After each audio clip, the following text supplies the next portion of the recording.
This next segment, we're going to be doing another firing order test, this time for hip extension. Just a little bit of background on why I spent so much time studying this was we had several clients who had spent several years in different types of therapy trying to reduce sciatic type pain and also pain going down into the pelvic region. They described it usually as a sharp shooting pain, especially when they lifted up the leg or flexed the hip.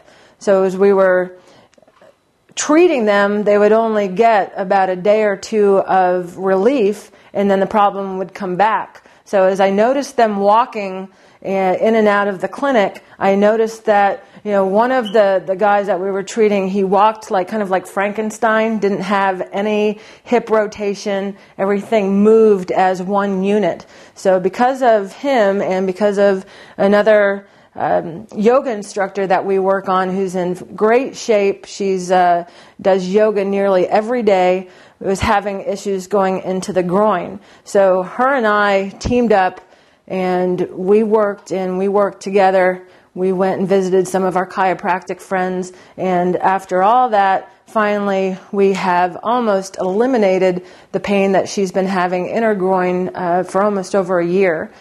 So we're really happy to introduce this firing pattern. So let's move on and see how Hank's doing here. So in this, again, we're testing the hip extension firing pattern.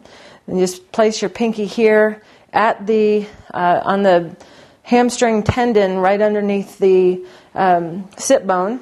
Then place your thumb on the gluteus maximus.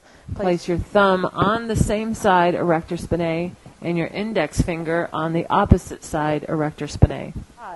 When he raises his leg up into hip extension, what should happen is that the hamstring should fire, then the glute maximus, then the contralateral QL, and then ipsilateral QL. But I don't know if you can see in the picture, but when he raises his leg up, what happens is the same side, ipsilateral QL, fires first, and then the ipsilateral, the contralateral, then the hamstrings, and then the glute. Do it one more time.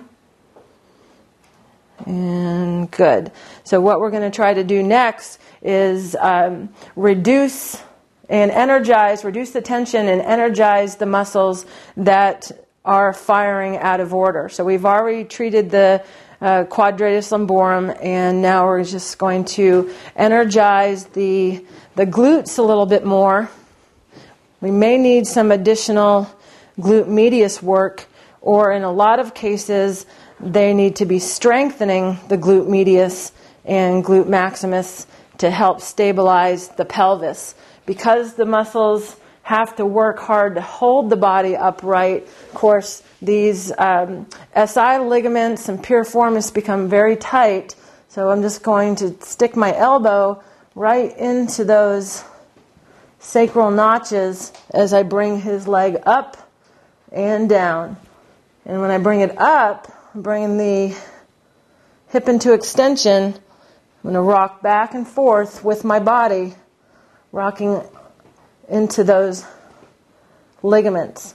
Then I'm going to come directly down on the sacrum with my forearm. So you don't want to go in with your elbow. Of course, that could be quite painful. And I'm just going to start rocking from inferior to superior. So if that sacrum is tilting posteriorly, which many people do, especially on this right side of the sacrum, you are decompressing the sacrum and bringing that sacrum back into neutral position, which in the end should result in less sciatic pain, less groin pain, better walking patterns. And we're going to retest him now to see if that helped his firing order. So pinky, thumb, and then thumb on the same side, QL, and finger on the opposite. Now raise your leg up slowly, good, and relax. If you can get right into that hamstring for me, go ahead and there it goes. So the hamstring fired, then the glute, and then the opposite QL, and then the same side. So I believe that we're on the right track. Now he still has some limited range of motion when he flexes his hip. Relax your knee for me. He still has some limited range of motion when I extend his hip. So what that usually indicates is there's still tightness in the psoas and the hip flexors. So I'm going to show you in the next segment, I'm going to show you a different psoas stretch from the prone position.